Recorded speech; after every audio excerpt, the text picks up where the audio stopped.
Testing, testing. Okay. So TikTok has audio. Does. Okay. And now YouTube has audio. Welcome to tonight's stream. So you guys will see you're a little bit further back from me. Hello. That is because I finally got some of the things on my setup a little bit redone and hopefully my OBS does not crash. But as promised, we are having a pop on tonight because we want to finish, or at least get a little conclusion to this tea, because we were reading through and we had gone to ALUSA's comment. Yeah, this one on Bluehost. And basically, as a summary for people that might not have been able to catch episode 3, I'm calling this 3.5 just for less confusion. Essentially, Educational Reason 156, now I'm just going to call them the original poster, OP, posted asking if there were any small business owners that are legitimate web design companies, because essentially he or she, they went through web hosting through Bluehost and basically had a really not so savory customer success interaction. They asked them to build a website. They paid $1,500 for not only the hosting but the web design and SEO services, and they were still getting billed for it. And in order for them to cancel the services, they had to pay $300 because Bluehost found that the website was built, and their main concern was trying to find someone that could actually build their website for them, because they feel like they've already spent $1,500 and not been able to have a website for their small service business, which that could be a slew of things. OP, I'm just going to take a step out there without knowing too much about them, but it does say educational reason. Something tells me it might be a coursework person or someone in education that's trying to build a website. So we're going to go ahead and go with that. And we basically read through several comments where they said, oh, it shouldn't be that hard, but I've yet to see someone actually suggest how to find a professional web design or agency. And Flux website, one of the commenters said, professional web design agencies exist. Oh, that was something else. There was someone that basically said, oh, well, you should go to a website that you like and you find entertaining, or that you felt mirrors what you want, and there should be a way to find someone that built it. And I was just pointing out that there are tools like Wappalizer here that I use pretty often. Obviously, this is on Reddit with a messaging board. I'm not going to be able to see who built their website, but if someone's on, for example, Wix, it will pick up Wix. There was an Alaskan website that I went on to where it was for a photographer, and the photographer was using a company, and what they did was at the very bottom of their page. Actually, let me see if I can find Alaskan photography. I'm probably not going to be able to find the same guy.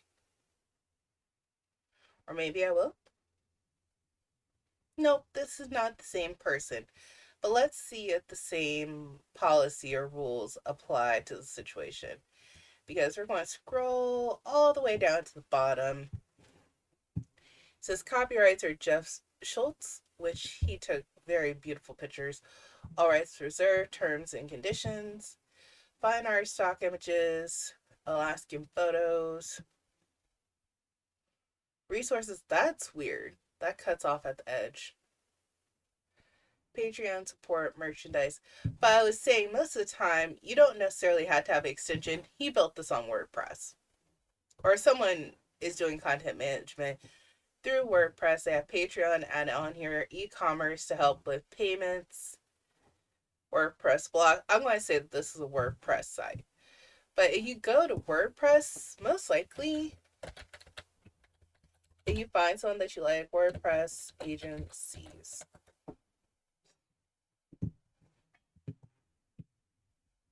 Having used them before myself.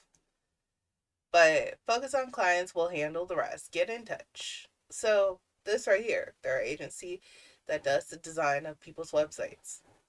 Am I trying to go and undervalue myself or try to recruit people at other places? No, but there's 1,000 ways to try to find someone. I don't blame this person for coming to Reddit because it's hard for designers to find good clients, and it's hard for good clients to find good designers. So even if you don't end up going with my service, I at least want people to be able to know how to find someone that's reputable, because most likely they're not going to be listed on Wix, Webflow, WordPress without going through some form of vetting process. Actually, I looked at the Webflow vetting process and it's pretty intense. They have to have 3 clients that they've done products for, submitted for review, and everything else. I do scrutinize their review process in my mind because once you're on the list, I don't see how often they go through and review to make sure that you're still a valid person to design a Webflow website. I digress, though. That's not why we're here tonight. That could be a different episode altogether. So let's go ahead back to this, because the thing that got me was later on, and we definitely haven't gotten there yet, because I did Al USA was the last person. But there was a response from Bluehosting that's in these comments somewhere. But I want to read some of the other ones first before I sit here and go directly to them, because something tells me their response is going to be very much a public relations comment, which I'm just surprised that Bluehost even has a Reddit account to comment towards people. So that was interesting. So to finish off this story with Hello USA. Oh, right. They said that they were the worst. They asked their customers about being pre 2019 or post 2019, which I was stuck on still last night. And to this point, I don't know why that makes a difference. But Evil Web Hosting says Bluehost has very deep pockets. Search for a company called Newfold Digital, which is a conglomerate that owns them. They own 30 plus other hosting companies too. I'm going to have to look into that, because something that after designing a website, people are going to need servers to host their data on. So this is a to be continued on that one. I'm going to open up a tab for that. I'll probably restart my computer and lose that. So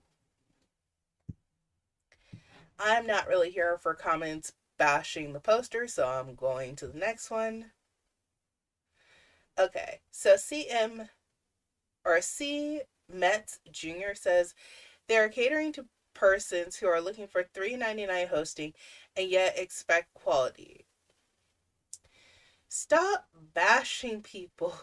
It's not necessarily that people want to pay less for high quality. It's just some people are not able to afford that sort of thing. Hey, Autumn. Um, they'll also believe they can get qualified cheap development. I'm sure it's a moneymaker too. Educational Reason, or OP, says most hosting companies I found are in this range. I currently pay $40 a month for hosting. It's not about the price, it's more about finding a legitimate company. I agree with that. And this is someone that is trying to get them to DM, even though they explicitly said in their message earlier that they're not looking for DMs. Again, I'm not going on with this OP slander stuff. I'm glimpsing over them, but I'm not going to keep doing that. And if they're truly slandering Bluehost as well, because we're only hearing one side of the story. And for every story, there's multiple sides and there's only one truth. So I would rather just not spread this negativity into the world, but bring awareness that there are problems in the industry. Okay, all right, 3514 has a longer post, and I just want to see what they have to say. So, first off, sorry this happened to you. Finally, someone with a little bit of empathy. Sadly, in your budget segment, it's extremely difficult to find reliable freelancers or companies that would do a good job. Thank you. In my opinion, what you could do is check websites of similar sized businesses as yours and then contact the ones with a nice website and similar requirements and ask if they can recommend you to their web designer slash developer. You know what? That's also too something that we do within the design community when we're looking for clients and it's like, oh, well, I can't necessarily do this, but I can recommend another designer. So that is true. I've seen that happen in several different servers and Slacks where people are like, I don't have the wheelhouse or I don't have the availability, but I'll find someone for you that can help you. I like this person a little bit better. Let's see though. I've judged people wrong very quickly though in the past, so let's see. They say, I think at your size and budget, referrals are the safest bet. Probably you will be working with a single freelancer. Don't expect much. Probably go for a theme build, meaning take a theme as the bare bones and get help from a freelancer to adjust it to your needs. At small budget ranges, I'd highly discourage you to go down the traditional route of getting a design done and then getting it built. I agree with that. I've tried to design first and then use different software to develop something. And yeah, no, I did not end up finishing that project.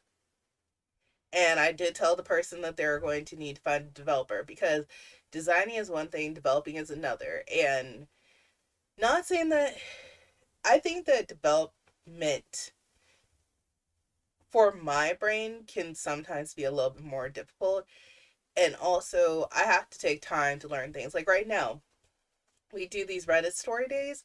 This is probably when I learn the most because I'm slowing down and not trying to just bullet train through something or put something together with popsicle sticks. So, I'm going to get better with developing stuff, but I have to see the problems that I'm going to end up facing first.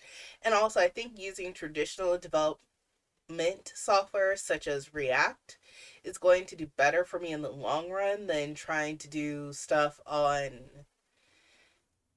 softwares that are still experimental. I'll put it that way. And let's see. Themes are usually sufficient for many small businesses, use cases, and if adjusted right, they can work very well. Don't work with anyone who doesn't ask about the goals, exact requirements, basically the scope. Scope meaning like, okay, do you need this to be able to be translated from English to Spanish? Do you need this to be able to hold 500 blogs, 1,000 accounts? Do you need a membership portal? Those are all part of scopes. And a portfolio with work that is similar to what you want to build. I would say be weary of portfolios because yes, you want a freelancer, but also some freelancers are still looking for their first or second client. So some of the stuff that they're building could just be an AI prompt because there's different things like I'm trying to remember when I did my Google course.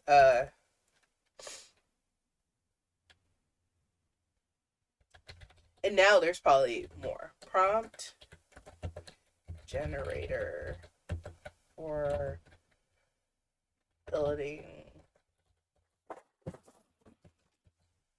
a website.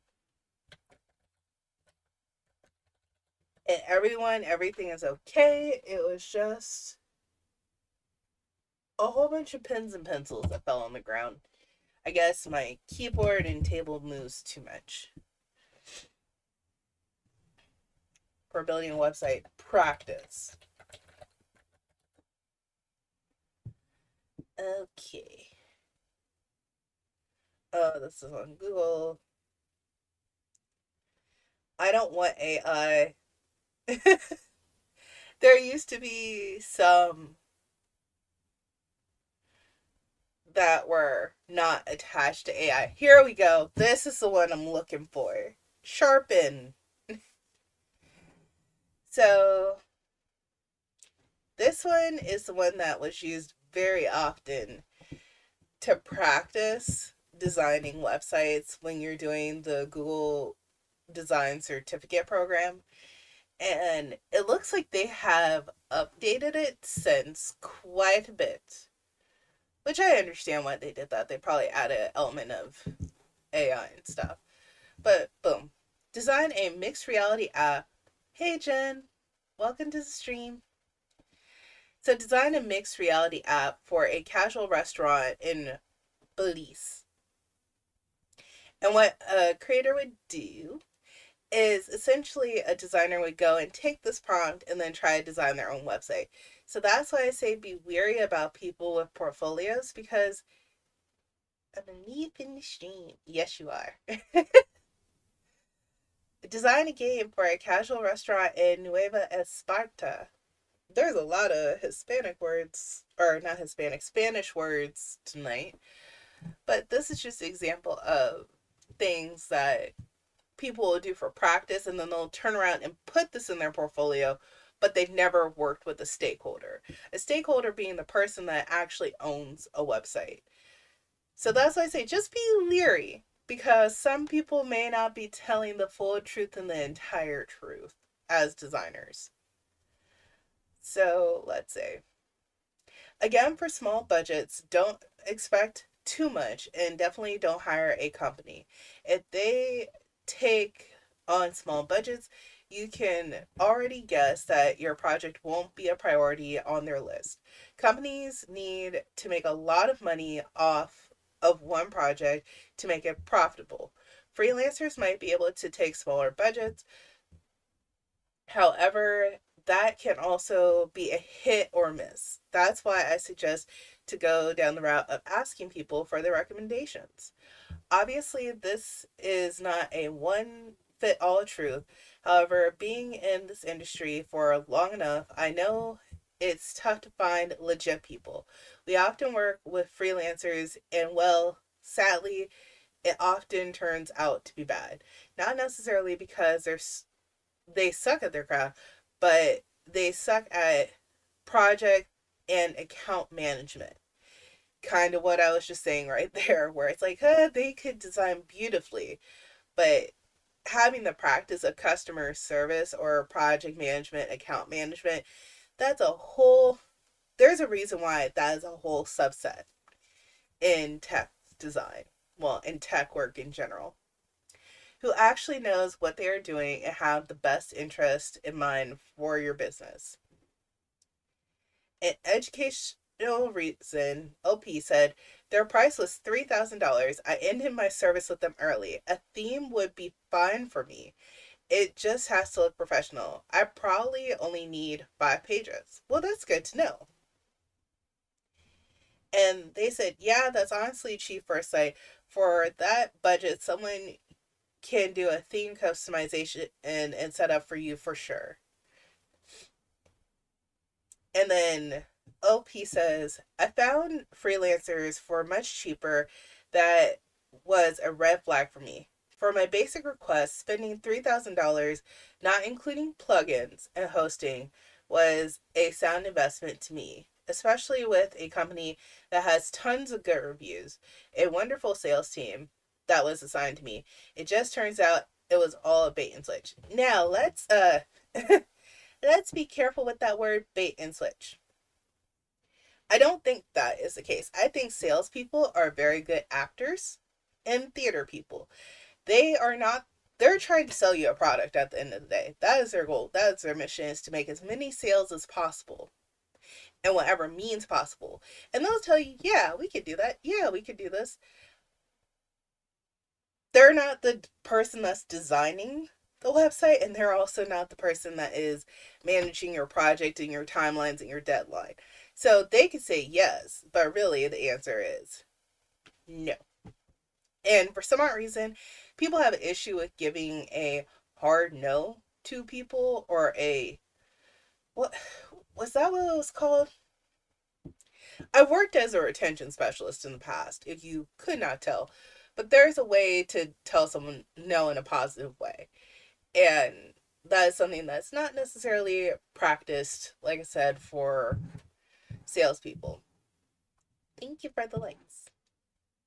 And then, okay, Art's final comment for that point is, sorry to hear that. Maybe for reference, I wouldn't trust a company to make a website for that budget, but a freelancer who is just starting out could do it for sure.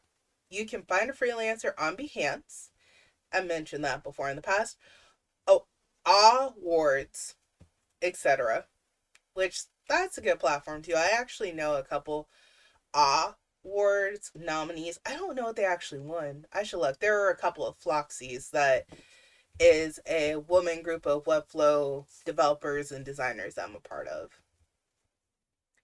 etc. Platforms where designers are. Most designers can whip up a no-code build. I would definitely not hire a company or dev for a budget. It's a disaster bound to, or a disaster bound to happen. And let's see. I'm kind of filtering and reading these before I say them. I feel like that's re-exaggerating the point.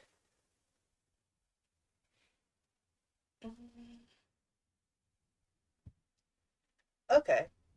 If the company has real feedback from clients, like testimonials, and or the company has some already presented use case studies where you could see examples of their works that they did before.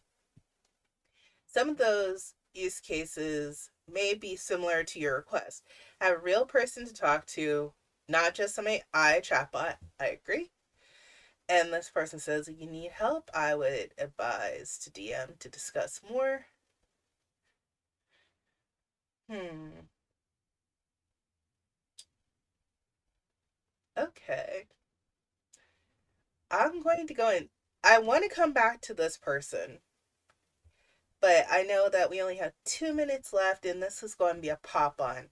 So I do want to get down here to Bluehost response to the person that they charged $1,500 for their web hosting as well as web design and SEO, after their email where they said, okay, well, we could cancel it for you, but it costs $300. So Bluehost subreddit or comment says, hey there, we've been following along here and have also been reaching out to see if we can help. We'd love to get your feedback on your recent experience and some details. We want to ensure that any due refunds are received and that we are delivering on our end when/how we should be. Our design process does have an approval process to ensure you are getting the product you want and paid for before you're stuck without a resolution. We want to see where things went wrong here so it doesn't happen for others, and so we can figure out if there is a way to still help you. Between the lead up consultation and the check ins during the process, we try to deliver something that aligns with your vision before we provide the website for your review and sign off. It's obvious there was some sort of breakdown here, and we want to learn more and see how we can help. We've reached out a couple times through official channels and would love to speak further and get this taken care of.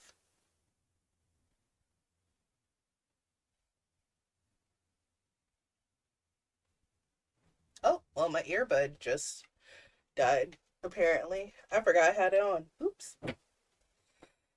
Okay, so The next two comments are, nice to see that companies care enough to reply on Reddit. The final thing that I'll read for tonight is, I've responded to everything through your official channels without any resolution. I'll be disputing the charges through my bank.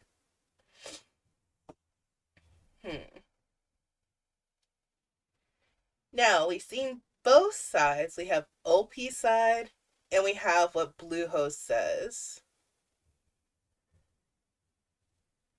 And there's so much other juicy data that I can see here. Thank you for the emoji line. So this one may end up being a 3 point. I know I said 3.5. Maybe it's going to be a 3.1 and a 3.2.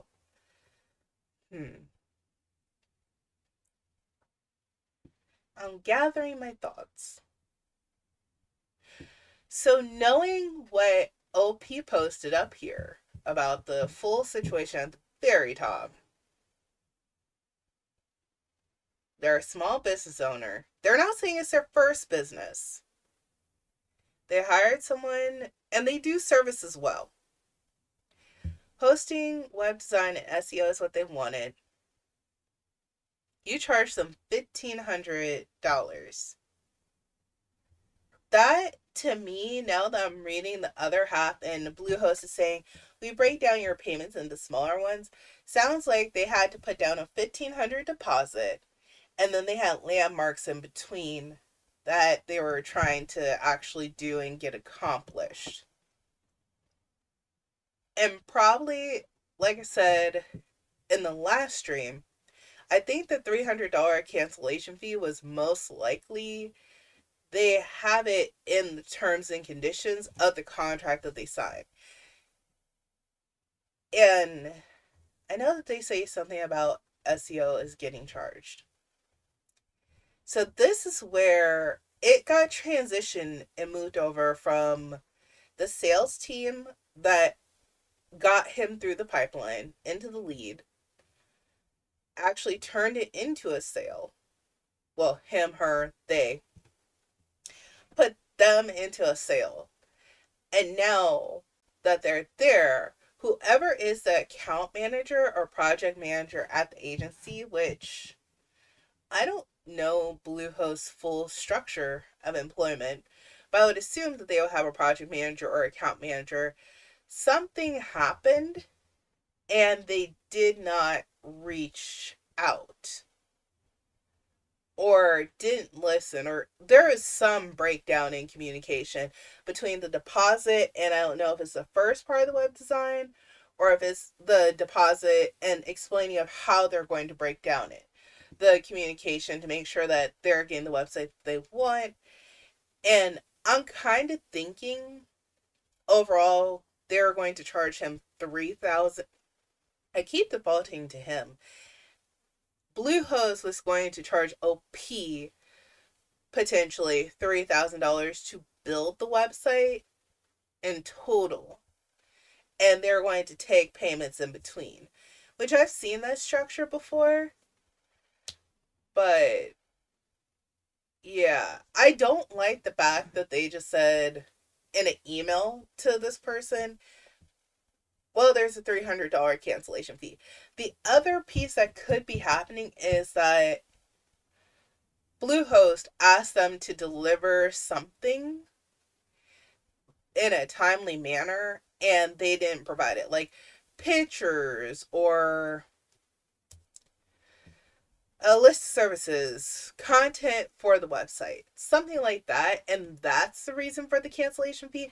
That $300 is still seeming off to me, because if they simply did the deposit and they no longer wanted the contract, I feel like as freelancers we would just say, okay, well, and I'm wondering if too they disclosed if the deposit was non-refundable, because OP is saying that they're going to dispute it with their bank, which I'm not going against that. I just know someone that's worked with submitting disputes on a credit card in the past. It's all going to come down to the terms of service of that website. And maybe that could be a whole thing. Because I do like reading terms and services, actually. But also, that's why I try to make sure that my terms and services align with my values so that I feel like I'm not ripping people off. Also, I'm not an attorney. I don't try to play one on TV. The most experience I have with that is doing mock trial. So, we're going to say for tonight, that is all from OP. Again, I might come back and we might end up with the episode 4 of this one, or I may just finish reading this thread on my own. It's still live, it's still going. I don't think that this is actually going to go anywhere, meaning I'm pretty sure this thread is going to stay open. It's been open for 12 days. I'm also seeing something on here too about page speed web dev, which we've been on that before for a different Reddit story. But for now, that was a quick pop on for Friday. I do want to thank you all for tuning in to this Reddit story. And we'll see. Maybe Saturday I'll continue it. Maybe we'll be finished with it. But tomorrow's tomorrow, and we'll find out. So thank you again for tuning in. I hope you have a great night. Bye bye.